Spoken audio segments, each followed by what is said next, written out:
Monsieur Zelensky est inconsolable. Il est furieux.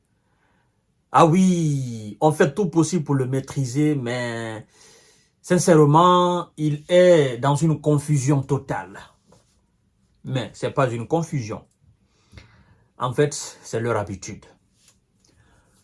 Monsieur Zelensky, en apprenant que ses alliés les plus forts, parlant de visas, vont déployer dorénavant des systèmes antimissiles THAAD en Israël, avec des soldats qui viendront faire fonctionner ce système sur le sol israélien pour faire face à d'éventuels missiles iraniens. M. Zelensky s'attaque alors à ses alliés de façon indirecte, parce qu'il a fait directement, ça ne marche pas. Et là, il se dit, mais qu'est-ce qui ne va pas? Tenez, cette semaine, l'armée russe, a largué plus de 900 bombes guidées dans toutes les régions de l'Ukraine. Plus de 40 missiles tirés sur l'Ukraine. Et plus de 400 drones balancés sur mon pays. Alors, nos partenaires, pourtant, ont la capacité de nous doter des systèmes de défense les plus sophistiqués de notre planète Terre. Nos partenaires ont la capacité de prendre des décisions importantes pour arrêter ces bombes et ces missiles et ces drones russes. Aucune nation dans ce monde ne devait traverser seule de telles épreuves monstrueuses. Monsieur Zalelan, tu vas traverser seul ces épreuves. Parce que le monde s'est levé. Pendant que le monde te disait, bas la terre, tu as dit non. Et tu es allé jusqu'à prendre même un décret pour interdire toute forme de négociation avec la Russie. Et donc, si aujourd'hui, tu vois que tes alliés sont en train de te tourner le dos en allant en Israël, si aujourd'hui, tu constates que tes alliés ne te fournissaient plus assez comme ils le faisaient au début, tu dois subir seul les conséquences. Nous compatissons la douleur du peuple ukrainien. Parce que ce peuple, ce pauvre peuple, oh là là, ce pauvre peuple n'a pas voulu cette situation, cette mascarade. Les pauvres paysans, les agriculteurs, les pauvres hommes de métier, ceux qui se lèvent le matin à aller chercher leur nourriture, ces gens-là, ces pauvres, n'ont pas voulu de cette situation. Ils ne savaient rien de cette situation.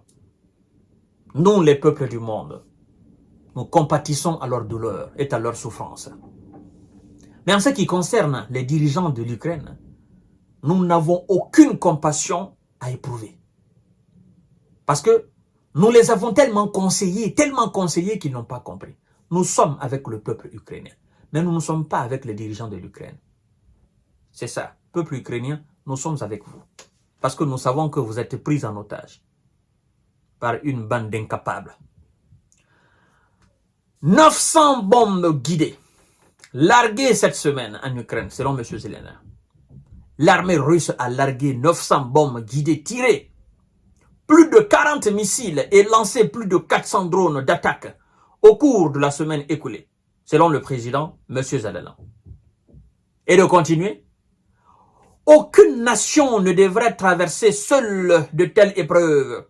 Nos partenaires ont la possibilité de nous fournir des systèmes de défense aériens de qualité et en quantité adéquate. Ils ont la capacité de vous les fournir, mais ils refusent. Ils ont la capacité de vous les fournir parce que chez eux-mêmes, maintenant, ça manque. Ils ont la capacité de vous les fournir, mais vous ne faites plus partie de leur premier plan. C'est l'Israël qui est dorénavant leur premier choix. Parce qu'ils ont compris que face à vous là, non. Ça, ils ne peuvent pas tenir face à la Russie. Ils ont compris qu'ils sont face à quelqu'un sur le territoire ukrainien qui est plus fort qu'eux. Et donc, ils estiment qu'en allant en Israël, ils peuvent peut-être faire du mal au Hezbollah. N'est-ce pas? Ils peuvent peut-être essayer de faire du mal à l'Iran. Parce qu'ils estiment que l'Iran, le Hezbollah, Gaza, eux, ils sont beaucoup moins forts que la Russie. Donc, ils sont en train de fuir votre pays pour aller à ceux qui sont moins forts que la Russie. C'est la stratégie. Sinon, comment pouvez-vous comprendre? C'est pas l'Amérique qui est en guerre, c'est l'Israël qui est en conflit. Comment pouvez-vous comprendre que l'Amérique envoie des soldats et des systèmes de défense en envoyant des soldats sur le territoire ukrainien?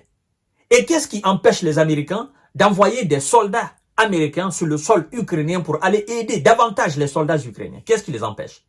Quand vous leur parlez de ça, ils vous disent non, vous savez, les troupes sur le sol, ça sera une déclaration de guerre directe à la Russie. Et alors? En envoyant les troupes au sol en Israël, c'est pas une déclaration de guerre à l'Iran? C'est pas une déclaration de guerre au Hezbollah? C'est pas une déclaration de guerre à la Palestine? Non, là-bas, ils sont pas forts, ils n'ont pas d'armes nucléaires, là-bas, ils n'ont pas de navires de guerre, là-bas, on ne risque absolument rien, on peut faire là-bas tout ce qu'on veut, on peut les effrayer, mais de l'autre côté, c'est notre grand frère, c'est lui qui nous effraie. Nous, on a beaucoup essayé de l'effrayer, mais non, maintenant, c'est lui qui nous effraie et la peur a changé de camp. La peur est maintenant de notre côté. C'est ça.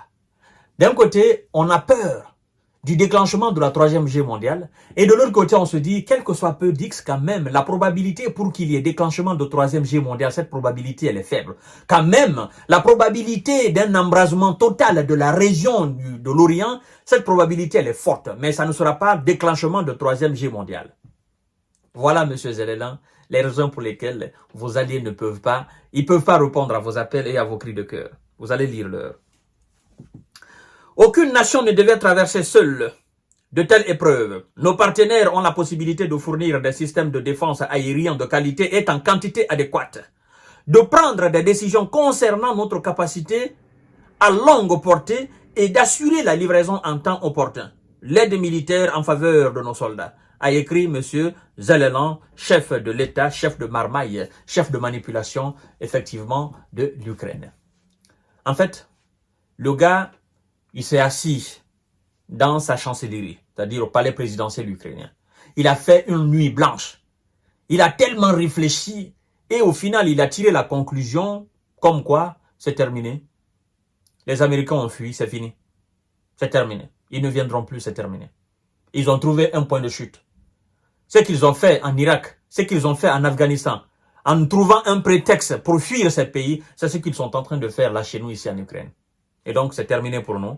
Le mieux pour nous, voilà, c'est de mettre un terme, c'est d'accepter les exigences de la Russie et puis, voilà, sauver le reste de l'Ukraine. C'est tout. Messieurs Zelelan, on vous a beau conseiller, vous n'avez pas compris. Maintenant, les conséquences de vos actes sont en train de vous conseiller.